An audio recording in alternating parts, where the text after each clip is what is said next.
അഹങ്കാരിക്ക് ഒരിക്കലും ദൈവത്തെ കണ്ടുമുട്ടാൻ പറ്റുകയില്ല. ഒരു കൂട്ടര് ജീവിതത്തിൽ ബലഹീനരാണെന്ന് അറിയുന്നവര്, മറ്റവര് അറിയാൻ പോകുന്നവര്.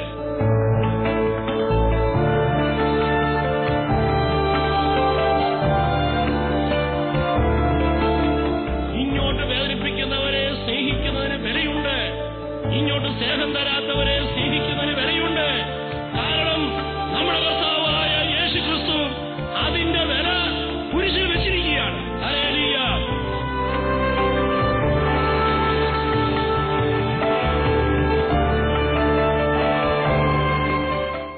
ജീവിതത്തിലെ രൂഢമൂലമായിരിക്കുന്ന ചില തിന്മകൾ നമ്മൾ അവയെ ഒരു പ്രവൃത്തി മാത്രമായി കാണുകയും അതിന്റെ വേര് കാണാതിരിക്കുകയും ചെയ്താൽ നമ്മുടെ ജീവിതത്തിൽ നിന്ന് ആ തിന്മകളെ നമുക്ക് മാറ്റുവാൻ സാധിക്കുകയില്ല. പ്രധാനമായും നമ്മുടെ ഉള്ളിലെ ഞാനെന്ന ഭാവത്തെ കൈകാര്യം ചെയ്യുവാൻ നമ്മളെ സഹായിക്കുന്ന ഏറ്റവും പ്രധാനപ്പെട്ട ഒരു പ്രാർത്ഥനയാണ് നന്ദി പ്രാർത്ഥന. അത് ഒരു ബലി പ്രാർത്ഥനയാണ്. കൃതജ്ഞതാ ബലി എന്നാണ് എപ്പോഴും പറയുന്നത്. എന്തുകൊണ്ടാണത് കൃതജ്ഞതയുടെ ബലിയാകുന്നത്? അതിൽ ഞാൻ എന്ന ഭാവത്തെ ഞാൻ ബലിപീഠത്തിൽ വെച്ച് നിഗ്രഹിക്കുകയാണ് ചെയ്യുക. ദൈവത്തിന്റെ പങ്ക്, ദൈവത്തിന്റെ ഇടപെടല്, ദൈവത്തിന്റെ സാന്നിധ്യം, ദൈവത്തിന് നമ്മോടുള്ള സ്നേഹം മനസ്സിലാക്കിക്കൊണ്ട് എന്റെ അധ്വാനം, എന്റെ മിടുക്ക്, എന്റെ സാമർഥ്യം എന്നവയെ അവ ഒന്നുമല്ല എന്നും ദൈവത്തിന്റെ പ്രവർത്തനമാണെന്ന് തിരിച്ചറിഞ്ഞ് നമ്മൾ നന്ദി പറയുമ്പോൾ മാത്രമാണ് ഈ ഞാനെന്ന ഭാവം ഉടയുക. Price the Lord. ഒരിക്കൽ ഒരു സഹോദരൻ എന്റെ അടുക്കൽ വന്ന് ഇങ്ങനെ പറഞ്ഞു. ധ്യാനത്തിന് വന്നപ്പോഴാണ് അദ്ദേഹം എന്നോട് പറഞ്ഞത്. അദ്ദേഹം പറഞ്ഞു, ഞാൻ സാമ്പത്തികമായി തകർന്നിരിക്കുകയാണ്, എന്റെ ജോലിയെല്ലാം നഷ്ടപ്പെട്ടിരിക്കുകയാണ്, ആരോഗ്യപരമായിട്ടും ഞാൻ വളരെയധികം തകർന്നിരിക്കുന്നു. കാരണം ഞാനിന്ന് ഒരു രോഗിയാണ്. എന്നിട്ട് അദ്ദേഹം പറഞ്ഞു, ദൈവം എന്റെ ആരോഗ്യം നശിപ്പിച്ചു, എന്റെ സമ്പത്ത് നശിപ്പിച്ചു, എന്റെ ജോലിയും കളഞ്ഞു എന്ന്. അദ്ദേഹം വീണ്ടും പറഞ്ഞു, ദൈവം ഈ രീതിയിലെല്ലാം എന്നെ ശിക്ഷിച്ച് ഇട്ടിരിക്കുകയാണ് എന്ന് അദ്ദേഹം കൂട്ടിച്ചേർത്തു. അപ്പോൾ ഞാൻ ആ സഹോദരനോട് പറഞ്ഞു, ദൈവം ആരുടെയും ആരോഗ്യം നശിപ്പിക്കുകയില്ല, ദൈവം ആരുടെയും സമ്പത്തും കളയുകയില്ല, ദൈവം ആരെയും രോഗിയാക്കുകയുമില്ല. എന്താണ് ദൈവം ചെയ്യുന്നതെന്ന് വിശുദ്ധ ഗ്രന്ഥം വ്യക്തമാക്കുന്നുണ്ട്. മറിയത്തിന്റെ സ്തോത്രഗീതം വായിക്കുമ്പോൾ നമുക്കത് മനസ്സിലാകും. ദൈവം അഹങ്കാരികളെ ചതറിക്കുകയും എളിമയുള്ളവരെ ദൈവം ഉയർത്തുകയും ചെയ്യുന്നു. അപ്പോൾ ദൈവം എപ്പോഴും ഉടയ്ക്കുന്നത് നമ്മളിലുള്ള അഹങ്കാരത്തെയാണ്. അത് നമ്മളെ നശിപ്പിക്കും എന്ന് ദൈവത്തിനറിയാം. അത് വിഷമാണ്. അതുകൊണ്ട് ദൈവം നമ്മുടെ അഹങ്കാരത്തെ ഉടയ്ക്കുവാനായിട്ട് എപ്പോഴും ശ്രമിക്കും. ബൈബിളിൽ നമ്മളത് വളരെ വ്യക്തമായി കാണുകയാണ്. അഹങ്കാരം എന്ന സ്വഭാവത്തിന് നേരെയുള്ള ദൈവത്തിന്റെ വ്യക്തമായ നിലപാട് ബൈബിളിൽ ഉടനീളം വിശദീകരിച്ചിട്ടുണ്ട്. നമുക്കറിയാവുന്നതുപോലെ മാലാഖമാരെ അവരെ അഹങ്കരിച്ചപ്പോഴാണ് ദൈവം അവരെ ഇതാ സ്വർഗത്തിൽ നിന്ന് അടിച്ചു പുറത്താക്കിയത്. Price the lord. ഹല്ലേലൂയ. അങ്ങനെ അഹങ്കരിച്ച മാലാഖയാണ് പിന്നീട് സാത്താനായി മാറിയത് എന്ന് നമ്മൾ ബൈബിളിൽ വായിക്കുന്നു. ദൈവം ഒരു ചെകുത്താനെയും സൃഷ്ടിച്ചതായി നമുക്കറിവില്ല. എന്നാൽ മാലാഖ അഹങ്കരിച്ചതോടുകൂടിയാണ് അവര് ആ അവസ്ഥയിലേക്ക് അധപ്പതിച്ചത്. മാലാഖയാണെങ്കിൽ പോലും ദൈവം അഹങ്കാരത്തെ അംഗീകരിക്കുകയില്ല. അഹങ്കാരം എന്ന തിന്മയുടെ പ്രധാനപ്പെട്ട ഒരു ലക്ഷണമാണ്. അത് ദൈവത്തിന് നേരെ എതിരെ വരുന്ന ഒരു തിന്മയാണ്. മറ്റു തിന്മ പോലെയല്ലത്. ദൈവത്തിന് നേരെ എതിരെ വരികയാണ്. അപ്പം അതുകൊണ്ടാണ് ദൈവത്തിന് നേരെ പൂർണ്ണമായിട്ട് എതിരെ വരിക എന്ന് പറഞ്ഞാൽ ദൈവം നന്മയും അനുഗ്രഹവും ഒക്കെയാണെങ്കിൽ ദൈവത്തിന് നേരെ എതിരെ വരിക എന്ന് പറഞ്ഞാൽ അത് നാശവും തകർച്ചയും എല്ലാമാണ്. അതുകൊണ്ട് ഒരു വ്യക്തി അഹങ്കാരത്തിലേക്ക് വരുമ്പോൾ ദൈവം അതിൽ ഇടപെടുന്നു. നമുക്ക് ബൈബിളിലെ ഒട്ടേറെ സംഭവങ്ങൾ കാണാനായിട്ട് കഴിയും. ദാനിയേലിന്റെ പുസ്തകം 4-ാം അധ്യായം 29 മുതൽ 31 വരെയുള്ള വാക്യങ്ങൾ പരിശോധിക്കാം. അവിടെ നെബൂഖദ്നേസർ രാജാവ് കൊട്ടാരം പണിത് ഏതാണ്ട് ഒരു 12 മാസം കഴിയുമ്പോൾ അദ്ദേഹം ഇങ്ങനെ മട്ടുപ്പാവിലൂടെ ഉലാത്തുകയാണ്. എന്നിട്ട് രാജാവ് പറയുകയാണ്, എന്റെ മഹാപ്രഭാവത്താൽ ഞാൻ നിർമ്മിച്ചതല്ലേ ഇവയെല്ലാം എന്ന് അദ്ദേഹം പറയുകയാണ്. അത് പറഞ്ഞ് തീരുന്നതിന് മുമ്പ് തന്നെ സ്വർഗത്തിൽ നിന്ന് ഒരു സ്വരം കേട്ടു, രാജ്യം നിന്നിൽ നിന്ന് വേർപെട്ടിരിക്കുന്നു എന്ന്. Price the lord. ഹല്ലേലൂയ. വീണ്ടും നമ്മൾ അപ്പസ്തോല പ്രവർത്തനം 12-ാം അധ്യായം 21 മുതൽ 23 വരെയുള്ള വാക്യങ്ങൾ. ഒരു നിശ്ചിത ദിവസം ഹെരോദോസ് രാജാവ് രാജകീയ വസ്ത്രങ്ങൾ ധരിച്ച് സിംഹാസനത്തിൽ ഉപവിഷ്ടനായി. ജനം വിളിച്ചു പറഞ്ഞു, ഇതൊരു ദേവന്റെ സ്വരമാണ്, മനുഷ്യന്റേതല്ല. ഒരു ദൂതൻ അടിച്ച് അവനെ വീഴ്ത്തി, അവൻ പുഴുക്കൾക്ക് ഇരയാകുകയും ചെയ്തു. Price the lord. Hallelujah, hallelujah. 2 മക്കബായക്കാരുടെ പുസ്തകത്തില് 9-ാം അധ്യായം 8-9 വാക്യങ്ങളില് അന്തിയോക്കസ് രാജാവിന്റെ കുറിച്ച് പറയുന്നുണ്ട്. അവിടെയും അഹങ്കരിച്ച ആ രാജാവിന് സംഭവിച്ച തകർച്ച നമ്മൾ കാണുകയാണ്. Price the lord. Hallelujah, hallelujah. സഹോദരങ്ങളെ, നമ്മുടെയൊക്കെ ജീവിതം ഒന്ന് പരിശോധിച്ചു കഴിഞ്ഞാൽ നമ്മുടെ അഹങ്കാരത്തിൽ ദൈവം ഇടപെടുന്നത് കാണാനായിട്ട് കഴിയും.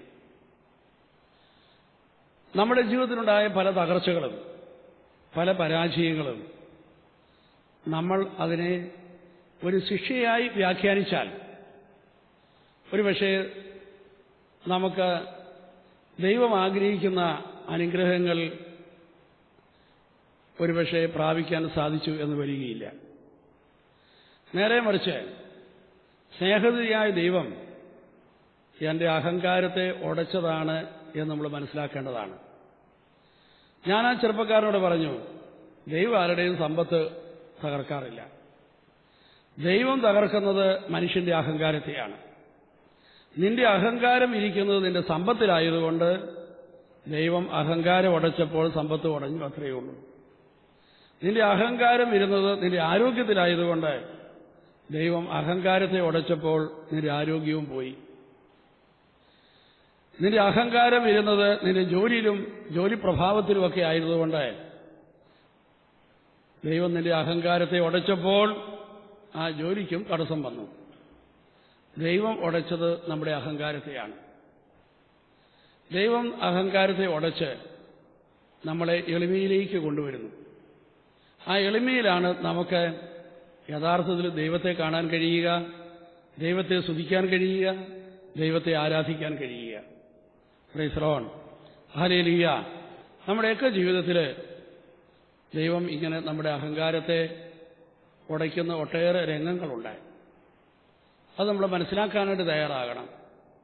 ദൈവം നമ്മളെ എളിമപ്പെടുത്തിയ നിമിഷങ്ങൾ, അത് യഥാർത്ഥത്തിൽ ദൈവം നമ്മളെ തൊട്ട നിമിഷങ്ങളാണ്.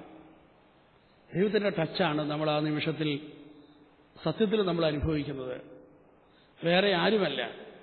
വിശുദ്ധ ഗ്രന്ഥം സൂചിപ്പിക്കുന്ന പോലെ ഒരു പിതാവെന്ന നിലയിൽ ദൈവം മക്കളായ നമ്മൾക്ക് നൽകുന്ന ഒരു ശിക്ഷണമാണത്. നമ്മളെ എളിമയിലേക്ക് ദൈവം നയിക്കുന്നു. അത് നമ്മൾ മനസ്സിലാക്കാനായിട്ട് തയ്യാറാകണം. Hallelujah, hallelujah, hallelujah.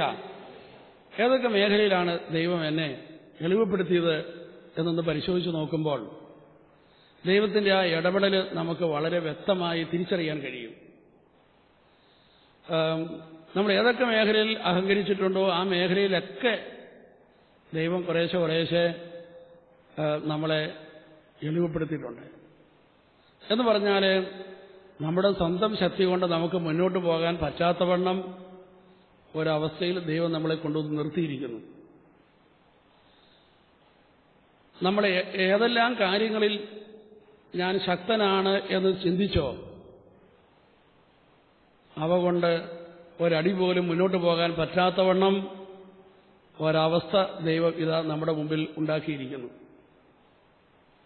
നമ്മുടെ മിടുക്കുകൊണ്ടും സാമർഥ്യം കൊണ്ടും നമുക്ക് മുന്നേറാൻ പറ്റുകയില്ല. അതുപോലെ ഒരവസ്ഥയിൽ ദൈവം കൊണ്ടും നമ്മളെ നിർത്തിയിരിക്കുകയാണ്.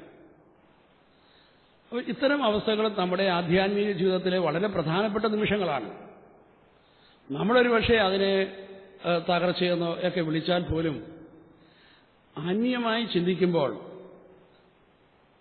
നമ്മുടെ ആധ്യാത്മിക വളർച്ചയുടെ മേഖലയിൽ ഇത് വളരെ പ്രധാനപ്പെട്ട ഒരു കവലയാണ്. പല ആത്മീയ വ്യക്തികളും വാസ്തവത്തിൽ ദൈവോന്മുഖമായി വളരാൻ തുടങ്ങിയത് ഇത്തരം ദൈവം എളിമപ്പെടുത്തിയ അവസ്ഥയിൽ നിന്നാണ്.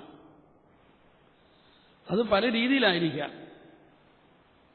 രോഗത്തിൻ്റെ അവസ്ഥയാകാം, സാമ്പത്തിക തകർച്ചയായിരിക്കാം, ചില തിന്മകളുടെ ആവർത്തിച്ചുള്ള വീഴ്ചകളായിരിക്കാം. അവിടെ നിന്നാണ് ചില വ്യക്തികൾ എഴുന്നേറ്റ് വരാൻ ഇടയായിട്ടുള്ളത്. അവർ എഴുന്നേറ്റ് വന്നതോ സ്വന്തം ശക്തിയാലല്ല. അവർ തികച്ചും ദൈവത്തിന് പൂർണ്ണമായി സമർപ്പിച്ചുകൊണ്ട് സ്വന്തം ശക്തിയിലുള്ള ആ വിശ്വാസത്തെ മാറ്റിക്കളഞ്ഞ് ദൈവത്തിൽ പൂർണ്ണമായി ആശ്രയിക്കുന്ന വ്യക്തികളായി അവർക്ക് മുന്നോട്ട് പോകാൻ സാധിച്ചു. Hallelujah, hallelujah, hallelujah, hallelujah. അപ്പോൾ അതുകൊണ്ട് നമ്മുടെയും ജീവിതത്തിൽ ദൈവം ഇങ്ങനെ തൊട്ട ചില സന്ദർഭങ്ങളുണ്ട്. നമ്മളെ എളിമപ്പെടുത്തിയ നിമിഷങ്ങൾ. നമ്മൾ വിചാരിച്ചതുപോലെ മുന്നോട്ട് പോകാൻ പറ്റുന്നില്ല. എൻ്റെ കയ്യിൽ എന്തെല്ലാം ഉണ്ടോ അതുകൊണ്ടൊന്നും എനിക്ക് ഒരടി പോലും മുന്നോട്ട് പോകാൻ പറ്റുന്നില്ല. നമ്മൾ അതിന് സാഹചര്യങ്ങളെ കുറ്റപ്പെടുത്തിയതുകൊണ്ടോ നമ്മുടെ ചുറ്റുമുള്ള വ്യക്തികളെ കുറ്റപ്പെടുത്തിയതുകൊണ്ടോ പ്രയോജനമില്ല. അത് ദൈവത്തിൻ്റെ ഒരു ഇടപെടലായിട്ട് തന്നെ കാണുക. ദൈവം ഈ ഒരു അവസ്ഥയിൽ നിന്നുകൊണ്ട് ഒട്ടേറെ കാര്യങ്ങൾ നമ്മളോട് സംസാരിക്കാനായിട്ട് ആഗ്രഹിക്കുന്നുണ്ട്. Hallelujah, hallelujah, hallelujah. നമ്മൾ അറിഞ്ഞും അറിയാതെയും നമുക്ക് എന്തൊക്കെയുണ്ടോ അതിൽ നമ്മൾ ആശ്രയിച്ചുകൊണ്ടിരിക്കുകയായിരുന്നു. എന്നാൽ അതിൽ നിന്നെല്ലാം പിടിവിട്ട് ദൈവത്തിൽ പൂർണ്ണമായിട്ട് ആശ്രയിക്കുന്ന ഒരവസ്ഥ, ആ അവസ്ഥയിലേക്കാണ് ദൈവം നമ്മളെ ഉയർത്തുന്നത്. അതുകൊണ്ട് നമ്മുടെ ജീവിതത്തിലെ നമ്മുടെ അഹങ്കാരം വളർന്നു നിൽക്കുന്ന സാഹചര്യം എത്ര ശക്തമായിട്ടാണ് അവിടുന്ന് അഹങ്കാരത്തെ കൈകാര്യം ചെയ്യുന്നത് എന്ന് വിശുദ്ധ ഗ്രന്ഥത്തിൽ നമുക്ക് കാണാൻ സാധിക്കും. അതിലേറ്റവും മനോഹരമായ ഒരു ബൈബിൾ ഭാഗമാണ് ജെറമ്യാ പ്രവാചകന്റെ പുസ്തകം 13-ാം അധ്യായത്തിലെ അതിൽ 17-ാമത്തെ വാക്യം ഒന്ന് ശ്രദ്ധിച്ച് കാണുക. അവിടെ നമ്മൾ ഇങ്ങനെ കാണുകയാണ്: നിങ്ങൾ അനുസരിക്കുന്നില്ലെങ്കിൽ നിങ്ങളുടെ അഹങ്കാരത്തെ ചൊല്ലി രഹസ്യത്തിൽ എന്റെ ആത്മാവ് കരയും എന്ന്. അഹങ്കരിക്കുന്ന വ്യക്തിയെ ഓർത്ത് ദൈവം കരയുന്നു. Price the lord. Hallelujah, hallelujah. ദൈവം കരയുന്നു എന്ന് രേഖപ്പെടുത്തിയിരിക്കുന്ന ഏറ്റവും മനോഹരമായ ഒരു ബൈബിൾ ഭാഗമാണിത്. എന്തിനോർത്താണ് ദൈവം കരയുന്നത്? നമ്മുടെ അഹങ്കാരത്തെ ഓർത്ത് ദൈവം കരയുന്നു. ജെറമ്യാ പ്രവാചകന്റെ പുസ്തകത്തില് 49 അധ്യായം 16 വാക്യം ശ്രദ്ധിക്കുക. അവിടെ പറയുകയാണ്, നീ കഴുകനെ പോലെ ഉയരത്തിൽ കൂടുവെച്ചാലും നിന്നെ ഞാൻ താഴെ ഇറക്കും. പ്രഭാഷകന്റെ പുസ്തകം 10 അധ്യായം 7 വാക്യം.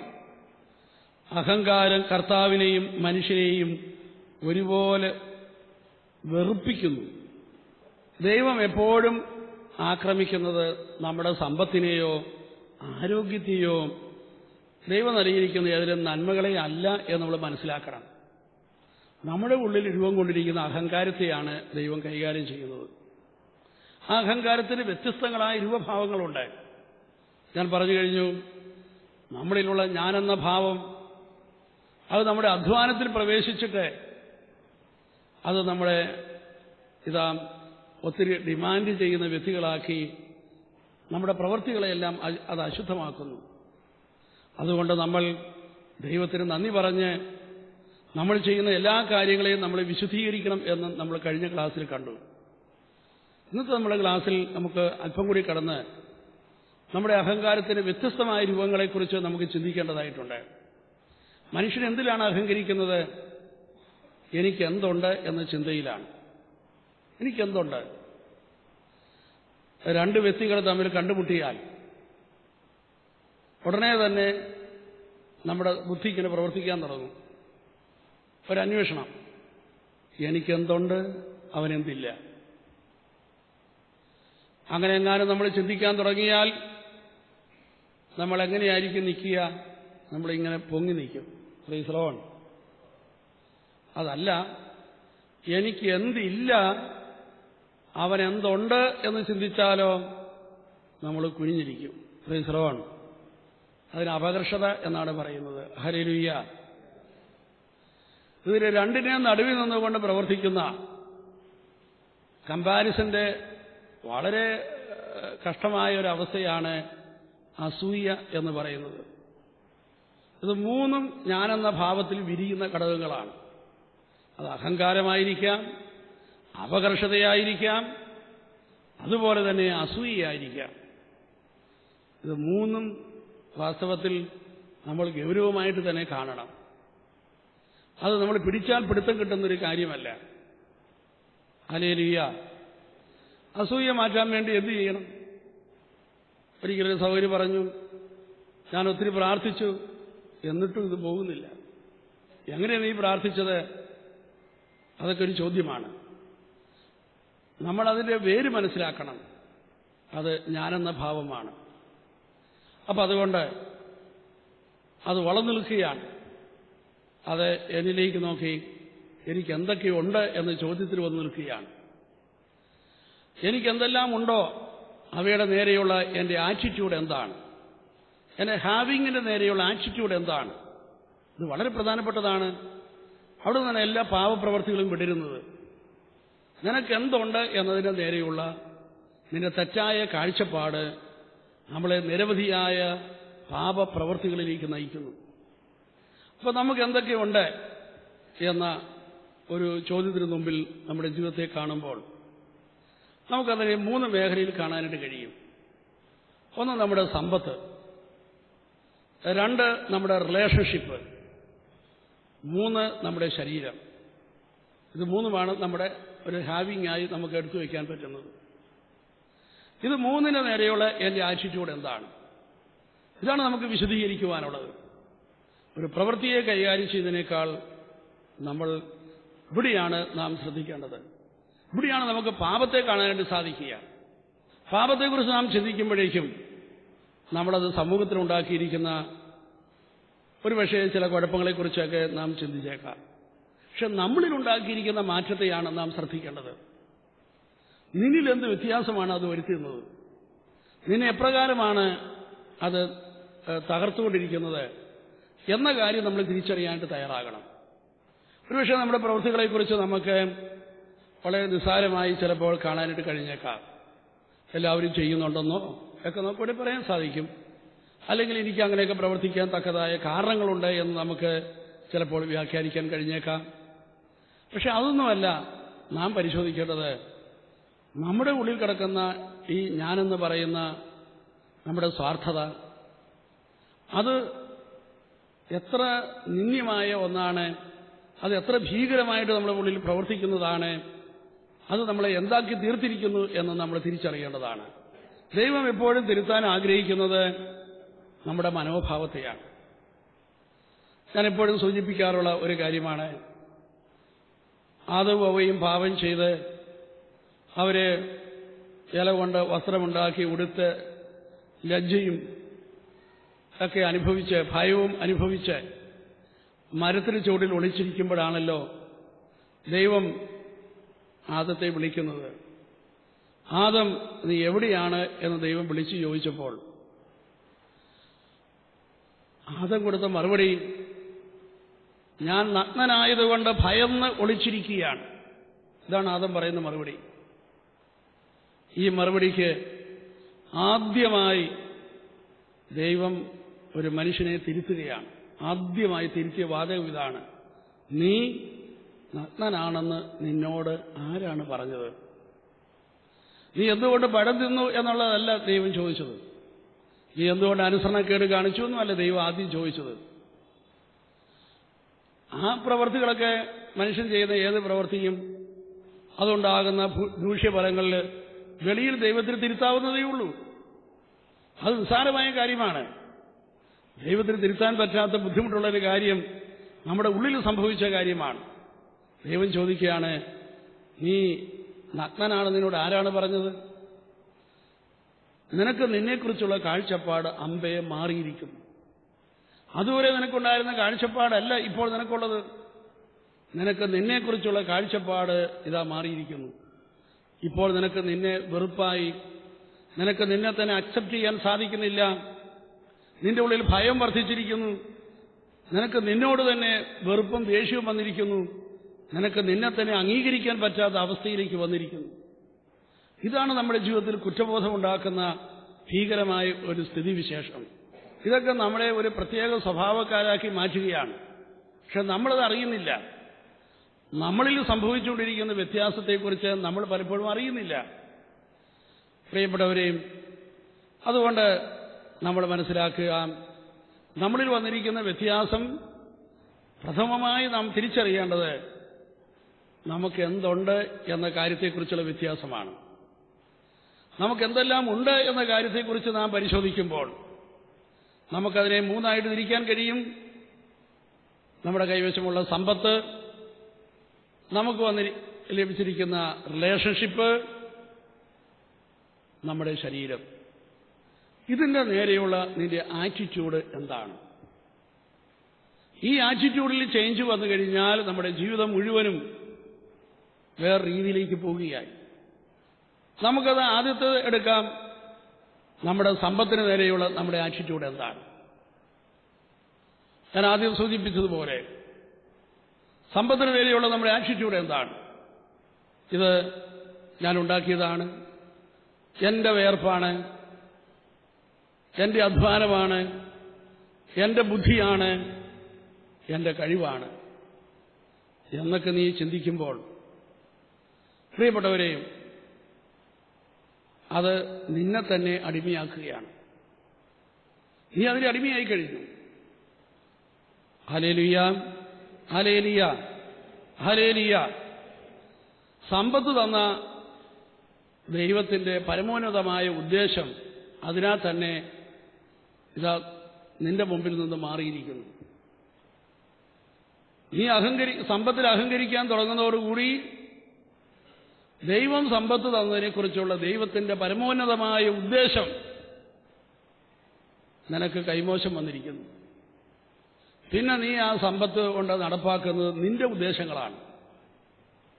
Hallelujah, hallelujah. എന്തൊക്കെയായിരിക്കും നീ ചെയ്യുക?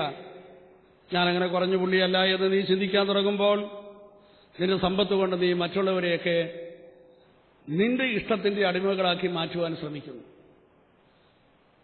നീ സഹായിക്കുന്നത് പോലും നിന്റെ താല്പര്യമനുസരിച്ച് അവർ നീങ്ങാൻ വേണ്ടി മാത്രമായിരിക്കും. മറ്റുള്ളവരെ ശ്രദ്ധ പിടിച്ചു പറ്റുവാനുള്ള ശ്രമമാകും. സമ്പത്ത് കൊണ്ട് ഒത്തിരി മറ്റുള്ളവരെ ശ്രദ്ധ പിടിച്ചു പറ്റുന്ന ആഡംബരത്തിന്റെ പ്രവൃത്തികൾ നീ ആരംഭിക്കും. സമ്പത്ത് കൊണ്ട് നീ മറ്റുള്ളവരെ ദ്രോഹിക്കാൻ തുടങ്ങും, മറ്റുള്ളവരെ പീഡിപ്പിക്കാൻ തുടങ്ങും. സമ്പത്ത് കൊണ്ട് ഏതൊരു വ്യക്തിയെയും കീഴ്പ്പെടുത്താമെന്ന് നീ ചിന്തിക്കാൻ തുടങ്ങും.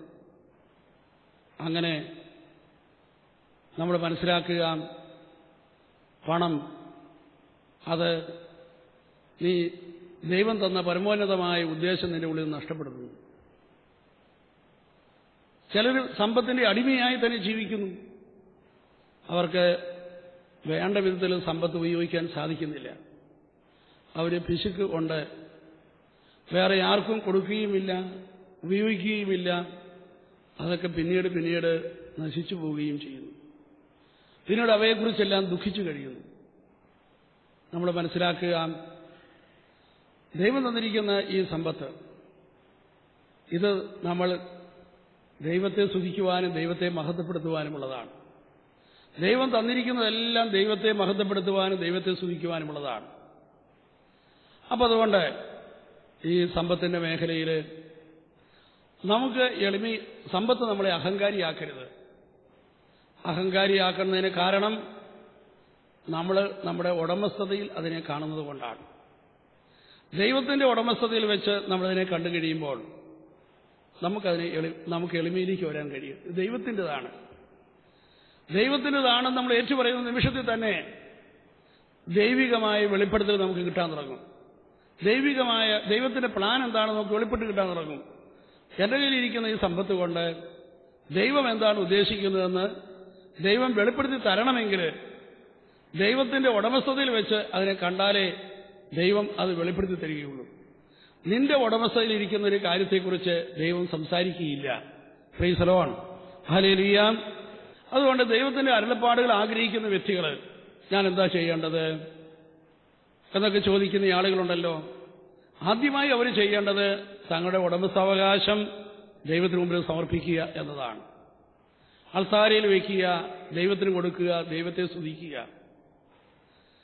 നമ്മുടെ ഹാവിങ് കൊണ്ട് നമ്മൾ ദൈവത്തെ ആരാധിക്കണം.